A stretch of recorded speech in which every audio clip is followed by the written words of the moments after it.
merci beaucoup pour la présentation. Moi, c'est Daniel et dans mon doctorat, j'explore les lacs en Antarctique. Donc ça nécessite qu'il faut que je me rende là-bas et que je campe au milieu de nulle part pendant 2 mois. Quand j'ai appris ça à ma mère, tout content d'être heureux, elle est devenue blême. Elle dit, Daniel, tu peux pas t'en aller en Antarctique. Tu n'es pas capable de sortir du bain parce qu'il fait trop fret. J'étais comme, maman, c'est vrai. Ça, c'était avant, là. Là, je suis rendu un homme fort, résistant. Hein? Comment? Bon, même si je l'ai appris l'année passée, là. Je sais comment attacher mes lacets, là. Souvent, les gens me demandent comment on fait pour aller en Antarctique. C'est tellement loin, c'est tellement abstrait. Et on prend l'avion. On prend l'avion de l'Afrique du Sud, puis on traverse les 4500 km d'océan par avion. Et déjà, à l'aéroport, tu le sais, que ce ne sera pas ton vol commercial habituel. Hein? Les pilotes, ces grands gaillards, fiers à l'heure, la tête haute, dans leur uniforme blanc éclatant. Pas ça, là. Là, on a 5-6 personnes qui ont l'air itinérants, les jeans troués, les cheveux sales, un sac à dos moitié ouvert sur une épaule. Ils viennent te voir pour te demander à quelle heure qu'il est le vol. Moi, j'ai jamais eu peur de l'avion, là, mais quand j'ai vu ça, j'ai eu envie d'appeler maman, là. Une autre chose qui est différente avec l'aéroport, c'est la sécurité. Parce qu'il n'y en a pas. Pas tout à fait vrai. Il y en a, mais c'est aussi efficace que le kid de 13 ans qui surveille la gate au camping. C'est pas la grosse affaire. Là. Juste pour vous donner un exemple, si vous passez le détecteur de métal et que ça se met à sonner, on s'excuse pour le bruit. C'est chiant. Avant d'entrer dans l'avion, on va vous présenter un seau avec de l'eau et du savon. Ça va être très important de vous laver les souliers. Parce qu'en Antarctique, on ne peut pas amener de microbes. On peut amener un sac à dos plein de guns, ça c'est correct. Mais des microbes, c'est pas admis en Antarctique. Puis, l'Antarctique, une fois que tu es rendu dans l'avion, tu regardes à travers l'unique hublot de l'avion. C'est un ancien avion militaire. Tu regardes à travers l'unique hublot, tu te rends compte qu'il n'y a rien en Antarctique. Il n'y a absolument rien. Et donc, c'est là que je me rends compte que je comprends pourquoi ils ne sont pas autant rigoureux sur la sécurité. Même si je prenais l'avion d'assaut, là, qu'est-ce que tu veux que je fasse? Je menace de le cracher contre un glacier, puis je demande une rançon au pingouin. Il n'y a rien en Antarctique. C'est du blanc à l'infini. C'est une grosse île de glace qui traîne dans le bas du globe. Et il n'y a rien. Il n'y a pas d'animaux, il n'y a pas de végétation.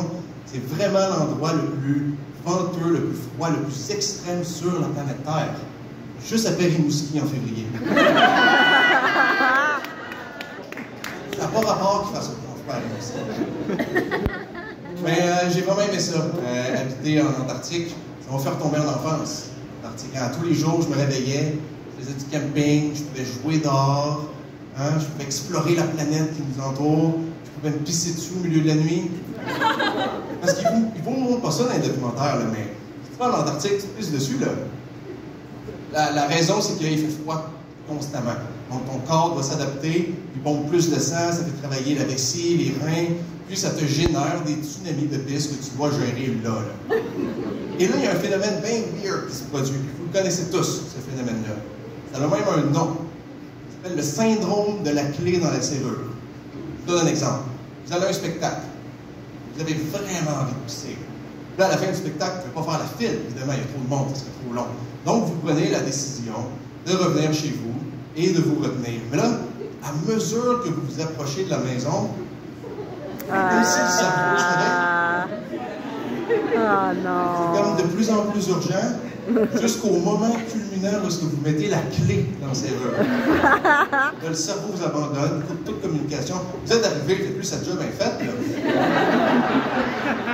Là, chaque pas que vous faites vers la toilette, c'est toujours de plus en plus pénible et humide. Vous savez de quoi je parle? En Antarctique, c'est le même tout le temps, sauf que c'est toujours à 3 h du matin. Tu es entouré de 2-3 inconnus, il faut que tu sortes de ton sleeping bag, il fait moins 1000. Il faut que tu trouves ta bouteille. Parce qu'en Antarctique, on a tous une bouteille personnelle. Hein, donc, tu trouves ta bouteille, puis je peux vous garantir qu'au moment où vous mettez la main sur la bouteille, vous êtes déjà retombé en enfance.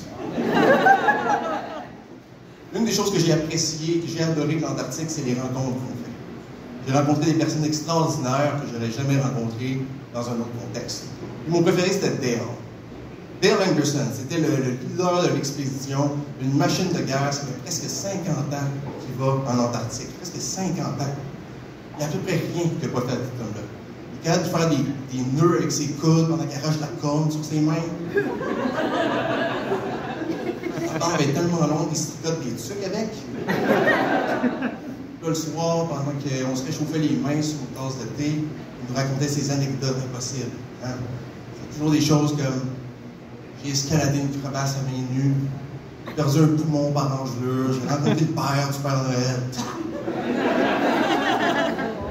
Il y avait moi, Charles Lavoisien, qui avait déjà fait du camping dans son salon. Et on était une belle gang en Antarctique. On était 7-8 scientifiques qui venaient de partout dans le monde. C'était vraiment beau à voir. Puis je peux vous dire une chose, l'Antarctique, ça cristallise les stéréotypes. Oh. Les Italiens, ça se gèle le cul. Les Allemands ont tous bu notre alcool. Les Américains voulaient tout contrôler. Les Russes qui étaient gentils. Comme si on ne pouvait pas généraliser une population complète basée sur son dictateur. Quand on revient de l'Antarctique, on est dans l'avion, hein, sur le vol de retour, on est comme habité par ce sentiment désagréable, hein, comme si on avait un nœud dans l'estomac. C'est pas de nouvelle peur de l'avion, c'est vraiment que durant toutes ces semaines-là, on a cultivé une relation vraiment intime, vraiment personnelle avec l'Antarctique. C'est dur à décrire un peu, mais on est tellement dans un environnement magique, hein, soumis aux éléments de la nature, malgré le fait que l'Antarctique ne peut rien savoir qu'on habite là. En fait, le bon terme, ça serait plus survie. C'est vraiment difficile d'habiter là-bas. C'est pénible, c'est compliqué. On a envie de revenir tout le temps. Pourtant, la première chose qu'on veut faire quand on revient, c'est y retourner.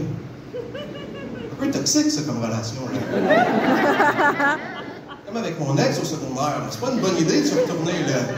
Les choses vont pas s'améliorer, là. Elle changera pas, puis moi non plus, là. On va continuer à pisser dans le lit au milieu de la nuit, là. Alors, merci tout le monde, je m'appelle Daniel. Passez une bonne soirée.